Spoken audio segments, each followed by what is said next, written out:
Good afternoon, everybody in the room.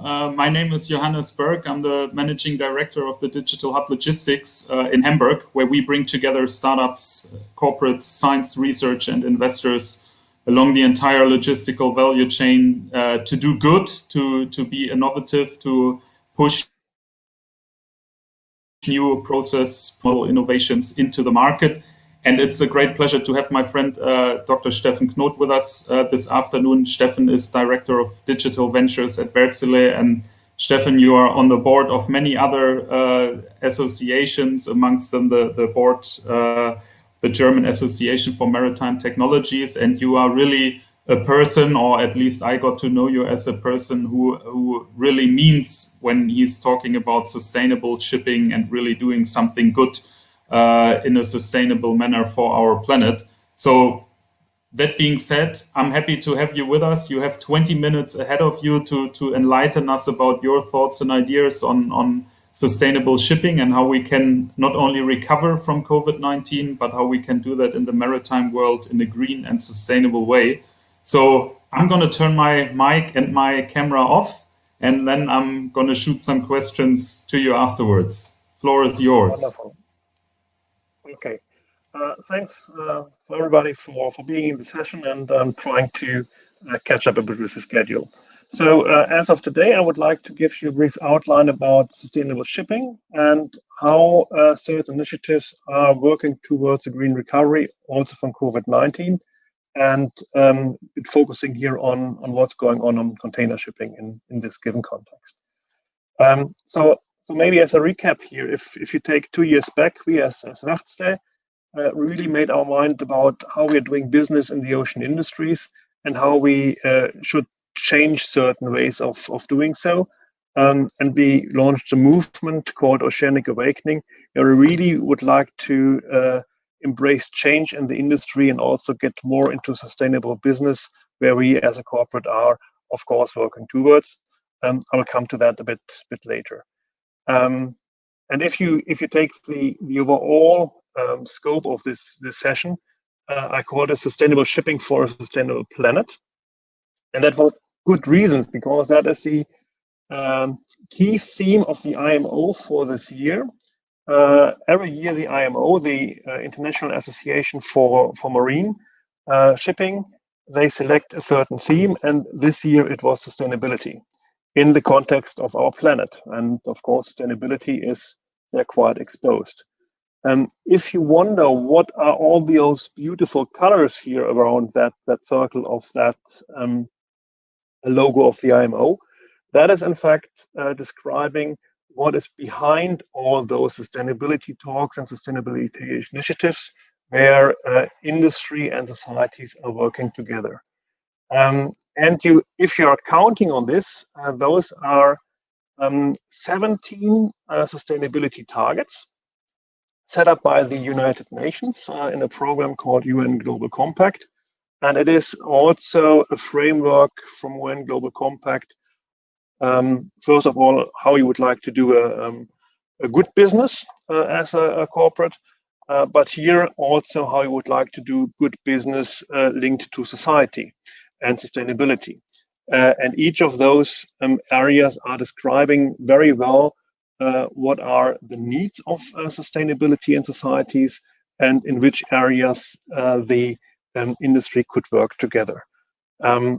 If you have a look to what's going on IMO level, in fact, of course, shipping has a huge effect of a large number of those SDGs. And the IMO specified very well in which areas they would like to contribute, where all the shipping companies and everybody in the marine business makes a difference by their business. And in particular, of course, there are two targets that are standing out. That's target number 14, life below water, and target number 13, climate action. And those are, in fact, two of the targets where shipping, as of today, has a huge challenge and also activities ahead. If you think about decarbonization, if you think about reducing of carbon emissions in shipping, those are the two targets where the shipping industry and what we are doing here is needed to take action to go into that area. In particular, if you are thinking about the IMO targets in 2050, where the greenhouse gas emissions should be reduced by 50% compared to what is in place by 2016. And if you have a closer look to what is actually ongoing here, or what is identified to achieve those targets, in particular, the IMO identified certain areas. And to go for 50% reduction of greenhouse gas emissions, there's a need to reduce about 85% of CO2 per vessel. And that is a very, very ambitious target if you take the status of the shipping industry as of today. And also, if you take everything around COVID-19, everything discussion about new projects being postponed and so forth, how we as an industry could achieve those 85% CO2 reductions in the given time frame to achieve this. And of course, you have certain areas where you can go for those optimizations in greenhouse gas emissions. There's a huge area of digital initiatives, for example, just-in-time arrival, slow steaming, fleet management. That's something where operators already today can improve their way of working, can reduce their greenhouse gas emissions. But of course, there's quite a large number of questions you need to address as well. In particular, what type of propulsion systems do you select for the upcoming projects? What type of fuels? What hull shape, and so forth. Those are important questions to be sorted out and to be able to go for these ambitious targets. And the important thing here is, of course, that many of those initiatives or technologies are already available today. If you just take one example here from Stena Line in a collaboration with Wärtsilä, where we already had 5 years ago a trial going on with methanol motors on that ferry, where quite good results have been achieved.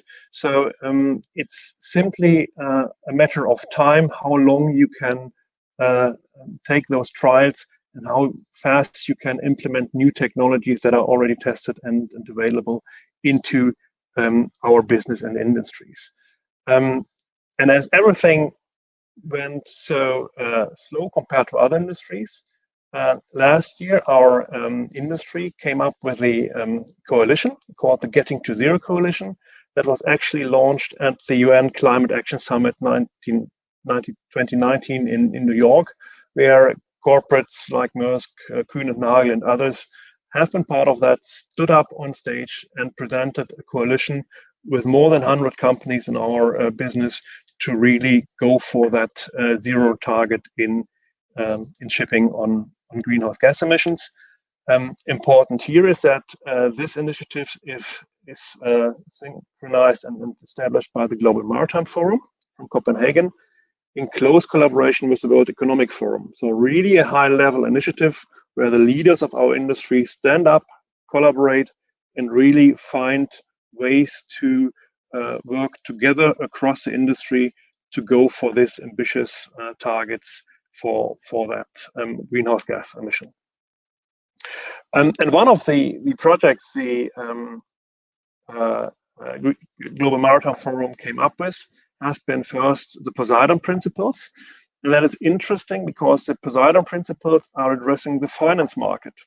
So a number of corporates will sit together and work out how finance can support investments in technologies and new projects that's really contributing to the reduction of greenhouse gases. And as of today, 18 banks are part of that Poseidon Principles. They're presenting in total more than 150 billion US dollars in finance for the shipping industry. And they will commit themselves to invest their portfolio in technologies that are reducing working toward that target on greenhouse gas emissions minus 50% by 2050. It's also interesting that just recently a cargo owner zero emission vessel initiative was launched. And here the cargo owners are working towards committing themselves to bring cargo to the first zero emission vessel, to commit themselves to also guarantee certain volume on freight on those vessels, and also to benchmark themselves on how they use technologies in the green technology field. And that's, of course, a very two important factor, that on the one hand, finance is looking for investments in green technologies, and also cargo owners standing up and asking for new technologies based on greenhouse or zero emission shipping as such. Another important thing, and that's why it's so important to have this collaboration in mind, that if you go up for new type of fuels and everything around that, it's simply something one corporate alone can't solve. It's really something where the industry needs to work together. And one example here is if you would like to go for a new type of fuels, in this case ammonia, how can you do this together as an industry? And the Global Maritime Forum set up a project called Nogaps, with a number of corporates being involved to explore what is needed to get ammonia-powered vessel in operation until 2025. And important here is that it is a very short time frame or time window for the industry to really get into those new technologies if you would like to achieve this target in 2050. If you see the investment cycles in our industry, the shipping owners and corporates in that industry needs to think about their investment now to have their fleet turned into decarbonized operations in 2050. So 2030 is the target that a ship needs to be commercially viable operating with decarbonized technologies.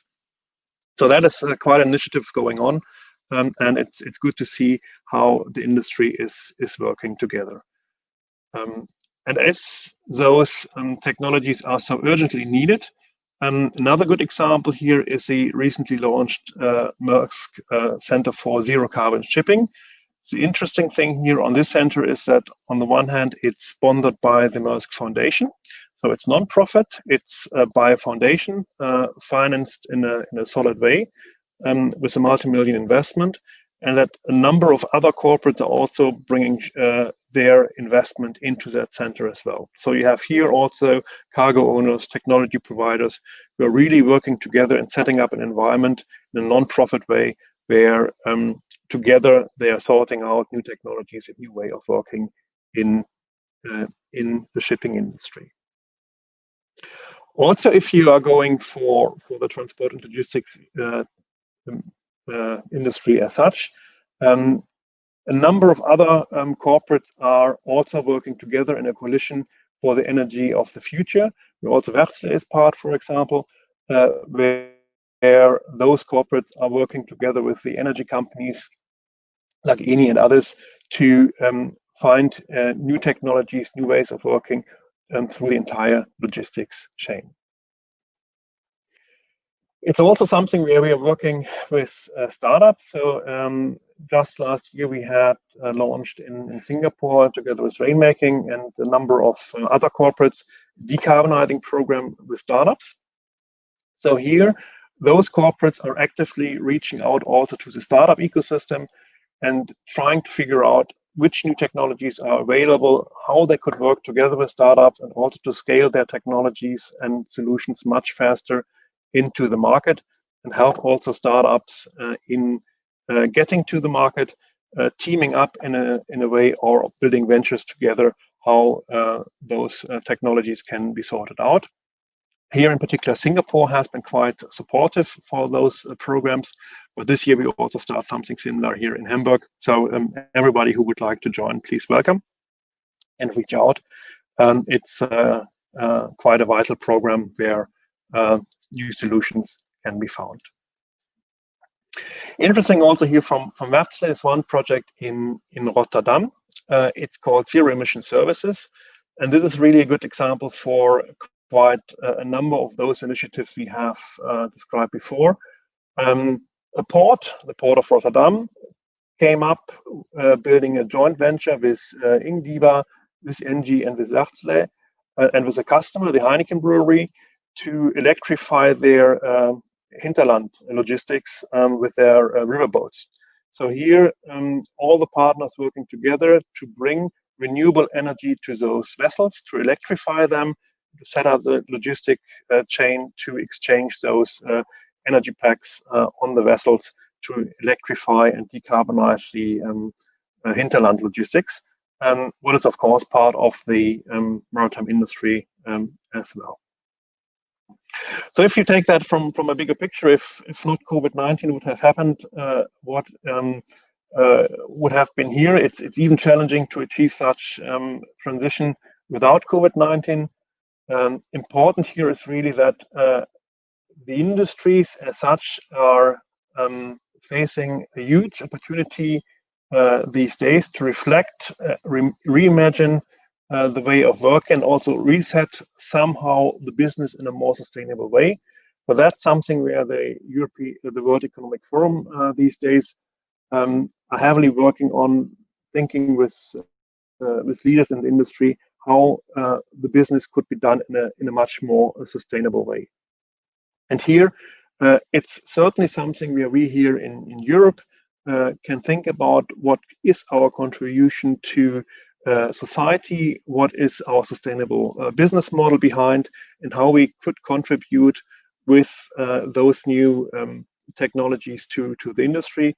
There's also a business opportunity for us here to bring those new technologies into action, into practice, to work together with other corporates in the world to find new ways of a reset for doing our business, instead of just going back to normal before it has been to COVID-19. What is in fact something what we envisioned already in 2018 with our Oceanic Awakening.